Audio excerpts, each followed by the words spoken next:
बिहार चुनाव अब जो है ना बदलाव हम की चाहेगी। जन स्वराज पार्टी का इस बार जो है वहाँ का माहौल बन रहा है। बिल्कुल बिल्कुल जी। अच्छा, ये मोदी जी को गाली देने से क्या कांग्रेस को फायदा होगा या किस लिए किया गया? किसी समाज को गाली देना गलत है। अच्छा, कभी भी नहीं देना चाहिए। बिहार में ये बताइए कि ये जो गाली वाली जो मुद्दा है इससे किसको फायदा होगा? गाली से गाली अलबला के राहुल गांधी जी दे रहे हैं। राहुल गांधी जी के कुछ भी नहीं फायदा। जब तक के राहुल गांधी रहेंगे तो मोदी जी को ही फायदा होगा। अच्छा, हाँ, ये निश्चित है। अच्छा, बिल्कुल। जिताने वाला सबसे ज्यादा राहुल गांधी है मोदी जी को। जब तक के राहुल गांधी रहेंगे देश में तब तक जीते। आप किस तरह देख रहे हैं बिहार चुनाव को? बिहार में इस बार तेजस्वी जी है, प्रशांत किशोर जी है और तेजस्वी और नीतीश कुमार है। तेजस्वी जी का बिहार नहीं है। अच्छा। किसी का बपौती नहीं है बिहार। तेजस्वी जी के बाबूजी खुद मुख्यमंत्री रह चुके हैं। इसलिए बेटा को नहीं बनना चाहिए। आरजेडी को दूंगा जब खानदानवादी खत्म कर दो। अच्छा, बिल्कुल। हाँ, प्लस डिग्री होल्डर होना चाहिए। जो ये नहीं कि अंगूठा टेक। अच्छा, हाँ, ये चीज हो तब समर्थन करते हैं। तीसरा ये है कि जन स्वराज थोड़ा उभर रहा है लेकिन आगे चल के केजरीवाल न बन जाए। अभी तो ठीक चेहरा दिख रहा है। जन स्वराज ठीक है। तीसरा ऑप्शन जनता के पास में होना चाहिए। होना चाहिए। आप किस तरह देख रहे हैं ये बताइए, जो गाली का मुद्दा क्यों गाली दिया गया? देखिए सर, किसी को गाली और बकना तेजस्वी यादव आरोप लगा रहे हैं कि बोलने दो सर, बोलने तो दो। बीजेपी का बोलिए। मोदी जी को जो माँ को जो गाली बक्का बिल्कुल गलत बक्का, नहीं बकना चाहिए। और जो गालीबाज जो गाली दिया है वो देश से बाहर तो नहीं गया। उसको पकड़ो, जेल में डालो, उनके नाम पे एफआईआर करो। राजनीति क्यों कर रहे हो? केजरीवाल को थप्पड़ मारा था एक ऑटो वालों ने, उसको पकड़ा, उसको कमर तो नहीं तोड़ दिया था, उसको पकड़ के जो कानून का जो संविधान में वो दिया वो करा ना, कार्रवाई हुआ ना।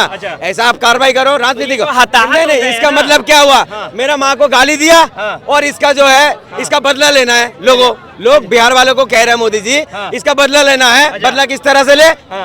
बदला इस तरह से ले जो जब भी बटन दबाए कमल का बटन दबा के बदला ले। ये कोई बदला हुआ? मोदी जी को जाना चाहिए था उत्तराखंड में जाना चाहिए जहाँ बाहर के लोग पीड़ित बहुत मुसीबत में है। पंजाब जाना चाहिए था, हरियाणा में जाना चाहिए। तो पंजाब के सीएम से उन्होंने बात अरे सर, कश्मीर जाना चाहिए था। अरे सुन तो ले। नहीं तो इनको क्यों बैठा रखे हम लोगों ने? सरकार का कोई जिम्मेदारी नहीं है।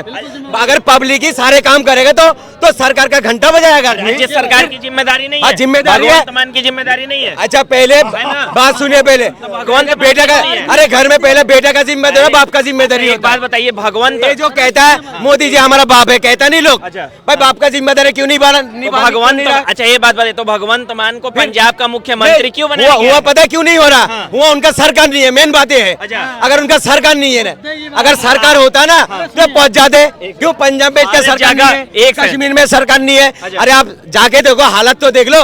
एक ट्वीट नहीं करते हो।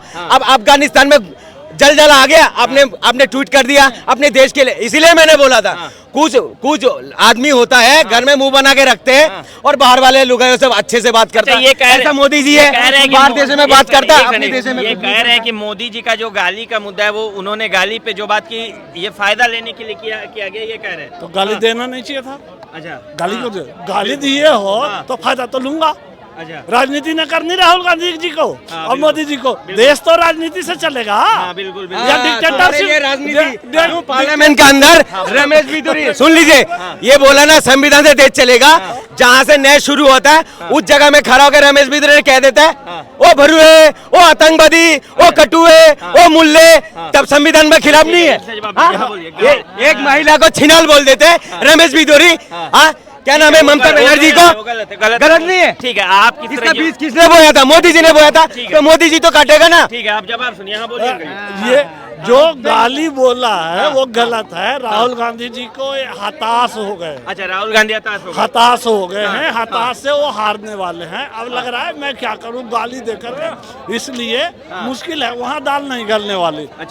हो सकता है तीसरा फ्रंट आ जाए जन स्वराज, न तेजस्वी और कांग्रेस दोनों ना आने वाले। क्योंकि कांग्रेस के साथ याद कीजिए आंदोलन जब हुई थी तो कांग्रेस के खिलाफ किए थे लालू। बिल्कुल। और वही आज लालू का सरकार बना रहे और फिर गठबंधन उल्लंघन के लिए, तो कांग्रेस के खिलाफ क्यों आंदोलन किए थे?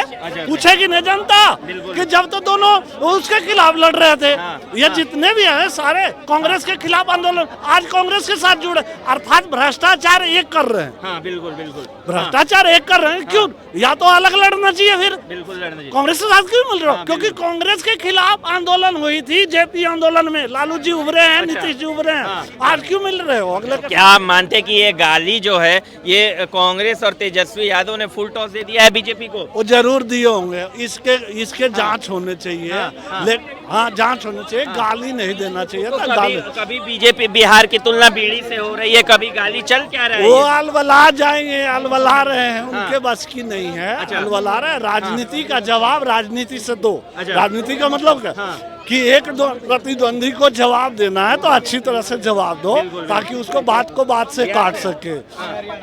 बात को बात से बात को काटना चाहिए, ये नहीं कि लड़ाई करना चाहिए। यही जो भी है हो हुल्लड़ कर रहे हैं, जवाब दो, बातों का जवाब बातों से दो। उसी समय बिहार में जब वो बने थे ना, जब उनकी इरादा था बिहार में बटाई भी लागू किया था। सही बात। किस लिए? कि जो जमीन जोतेगा उसको हो जाए। बटाई जोतने वाले को चाह रहे थे लालू जी जमीन देने के लिए, तो उनकी सरकार आने पर हजार का दलितों को प्लॉट दे देना चाहिए था। दिए क्यों नहीं? रोका था जनता। ये कांग्रेस को दे देना चाहिए हजार का दलितों को प्लॉट। ये क्यों अपमान, बिहार का अपमान क्यों कर रही है कांग्रेस बार बार? कांग्रेस बिहार का अपमान करके वो डूबेगी। वो राजनीति बहुत गिरी पार्टी है। सोच, इसकी पूरी हिस्ट्री देखी जाए, कांग्रेस का जो स्थापना ही है इंग्लैंड से है। उसकी हिस्ट्री इंग्लैंड से, वो बन के आजादी के टाइम पहले बन गई है वहीं की पार्टी। इसलिए कांग्रेस गिरी हुई पार्टी है। और जब तक के शिक्षा स्तर देखिए बढ़ता जा रहा है, कांग्रेस खत्म होता जा रहा है। शुरू से देखिए 18%, 26%, 48%, 88%, जैसे जैसे शिक्षा स्तर देश की बढ़ रही है वैसे कांग्रेस का पैराग्राफ गिरता जाए, और कांग्रेस खत्म हो जाएगी एक दिन।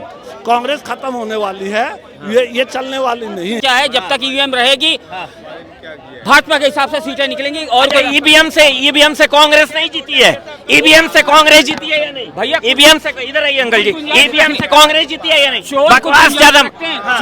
चोर लोग कुछ गुंजाइश रखते हैं ताकि जवाब देना देते बन जाए। जी, चोर कौन है? मैं नाम लूंगा ही नहीं, मैं तो आर्टिकल के अंदर रहता हूँ। आप ईवीएम से, हाँ बताइए। जब ईवीएम लाया कौन था? अच्छा, ईवीएम लाया कौन? ये जवाब मनमोहन सिंह सरकार। बिल्कुल बिल्कुल। ईवीएम लाए राजीव गांधी तो कंधे के, राजीव गांधी तो बोफोर्स तोप लाए थे, तड़ीपार चौकीदार अपने कंधे पे लाद के नहीं लाए थे बोफोर्स तोप। बोलिए बोलिए। तो ईवीएम से 10 साल सरकार चली है मनमोहन सिंह की, चली है। तो वो गलत चली थी क्या? जब ऐसे कहना कि हम करें तो लीला खाता ना भाई, और हम कहें वही सही, ऐसे थोड़ी होगा। जब ईवीएम मनमोहन सिंह को लाना नहीं था, अब ला के जब अब मोदी जी जीत रहे हैं तो दिक्कत हो रही है। अब बात रही बेरोजगारी में कह रहे हैं, बेरोजगारी 2014 से नहीं है। अच्छा, सन 65 से ही बेरोजगारी है। बिल्कुल बिल्कुल। मैं 86 में जब मैट्रिक का सर्टिफिकेट लगे पुलिस भर्ती के लिए गया तो अंगूठा टेक मुख्यमंत्री था बिहार में, तो हम 5 नंबर से छट गए थे, जब भी तो बेरोजगारी थी। लालू जी आए थे जब भी तो बेरोजगारी थी। तो बेरोजगारी किसी की बस की नहीं है दूर करना।